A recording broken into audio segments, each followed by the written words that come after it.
समाधि लगा ली और बीते सम्मत सहस 87 सम्मत बीत गए, यानी हजारों करोड़ों वर्ष तक समाधि में बैठे रहे। और जैसे ही समाधि टूटी तो भगवान का ही नाम लेते हुए उठे। इधर क्या हुआ, राजा दक्ष ने एक यज्ञ रखा। यज्ञ में सभी को बुलाया, पर भगवान शिव का आमंत्रण नहीं किया और उनका कोई स्थान भी, भाग भी नहीं रखा। तो यज्ञ आरंभ हुआ, सभी देवता जाने लगे और देवता जानबूझकर कैलाश पर्वत होते हुए जाते।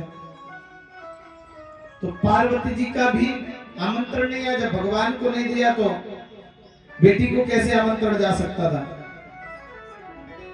तो सती मैया देखती हैं और देवता कहते नहीं, जब बालक होते हैं हम लोग या हम लोग वैसे भी, और ये देख लें कि इनका नंबर नहीं आया, मेरा आ गया, तो मुख पर हंसी अलग तरीके की होती। तो देवता बड़े मुस्कुराते हुए जाते, पार्वती जी मैया को बड़ा कष्ट होता। फिर पार्वती मैया पे रहा नहीं गया और भगवान से आज्ञा मांगी कि मैं अपने पिता के घर जाना चाहती हूँ। लेकिन भगवान ने कहा, सुनो, जो बिन बोले जाओ भवानी, रहे नशीब स्नेह न कानी। बोले जो बिना बुलाए जाता है, और तुमने तो मुझे वचन भी दिए हैं। जब विवाह होता है तो भगवान शिव का जैसे विवाह हुआ था, हमारी वही पद्धति है विवाह करने की। तो भगवान ने कहा, उस समय तुमने वचन दिए थे।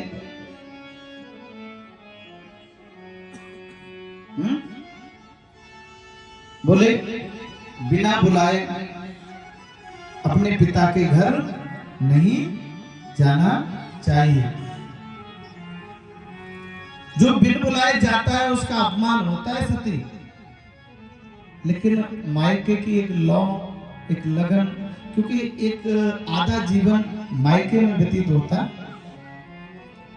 और जन्मदाता वही माँ बाप होते, तो एक ये रहता है लगाव। तो भगवती ने बार बार निवेदन किया, भगवान समझ गए कि जो मेरा संकल्प था अब आज उसी तरफ बढ़ रहे हैं। तो भगवान ने ज्यादा रोका नहीं। भगवान ने, ठीक है जाओ, सावधानी से जाना, सावधानी से रहना। इधर पार्वती मैया नंदी जी के साथ राजा दक्ष के यज्ञ में पहुंची, अपने पिता के यज्ञ में पहुंची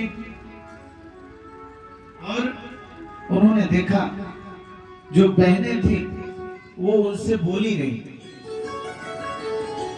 तो पार्वती मैया को रिस आई कि हम इतने मन से यहाँ आए थे अपने मायके में, आज हमारी ही बहनें हमसे नहीं बोल रही। पार्वती मैया ने कहा, चलो ठीक है, बहनें हैं, बराबर का अधिकार है, इसलिए नहीं बोल रही होंगी। आगे बढ़ी तो पिता ने भी कोई ध्यान नहीं दिया, पर माँ माँ होती है। माँ उठकर आई और पार्वती मैया से कुशल क्षेम पूछी। सागर भले मिली एक माता, सागर भले मिली एक माता, सागर भले मिली एक माता, सागर भले मिली एक माता,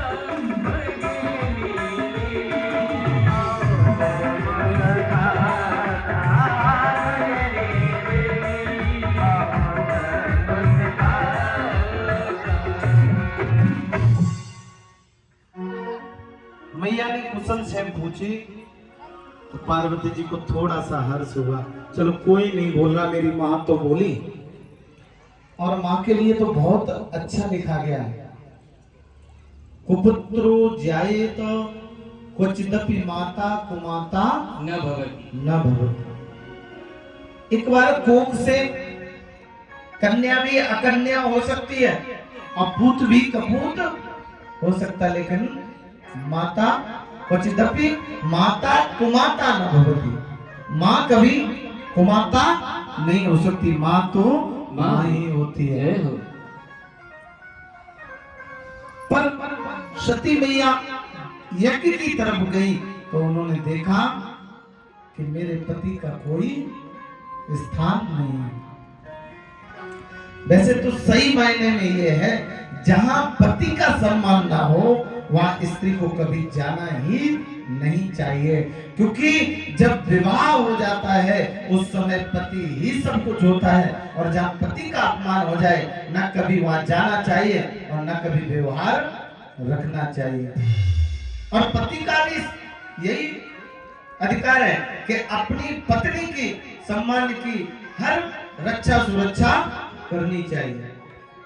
भगवती ने देखा कि हमारे पति का कोई स्थान नहीं, और जब पति का स्थान नहीं देखा तो अंदर से अग्नि की ज्वाला में, क्रोध की ज्वाला में और अपमान की ज्वाला में धधकने लगा। और कुछ देर सोचा, लेकिन अगर ये भी विचार बनाया कि अगर हम भगवान के पास गए तो ये मुख दिखाने लायक नहीं रहेंगे, और पति ने, सती ने यज्ञ में ही आत्मदान कर दिया। असी कह जोगी अग्नि कन जारा भयउ सकल मख और जैसे ही सती ने यज्ञ में अपनी आहुति दी, चारों तरफ हाहाकार मच गया। नंदी जी तुरंत वापस लौटे और भगवान को समाचार सुना दिया, और जैसे ही समाचार सुनाया भगवान को क्रोध आ गया, और एक अपने सर की केवल जटा मात्र पटकने से वीरभद्र का अवतरण हुआ और भद्रकाली का अवतरण हुआ। दोनों सम्मुख आ गए और भगवान से आज्ञा मांगी। भगवान ने कहा, दक्ष का सब कुछ नष्ट कर दो। दोनों ही राजा दक्ष के आ गए यज्ञ में और यज्ञ का विनाश कर दिया। जो ऋषिगण थे भृगु की दाढ़ी नोच ली, भग नाम के देवता के दांत उखाड़ लिए, यानी कि जो वहां देवता पधारे थे। अच्छा, जो होशियार होता है वो पहले ही, तो जो होशियार देवता थे, इंद्र थे, हैं, ब्रह्मा जी थे, भगवान स्वयं नारायण थे, तो ये लोग अपने अपने स्थान चले गए। लेकिन जो वहां हट पकड़ के उस यज्ञ को कराना चाहते, उनको सबको अंग भंग कर दिया और दक्ष का भी सर कलम कर दिया।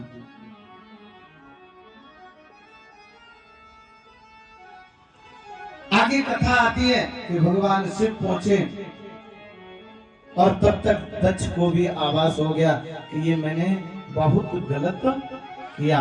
दक्ष भगवान शिव की शरण में आए, तब भगवान ने उन पर कृपा की और एक बकरे के सर को उनके धड़ से जोड़ दिया।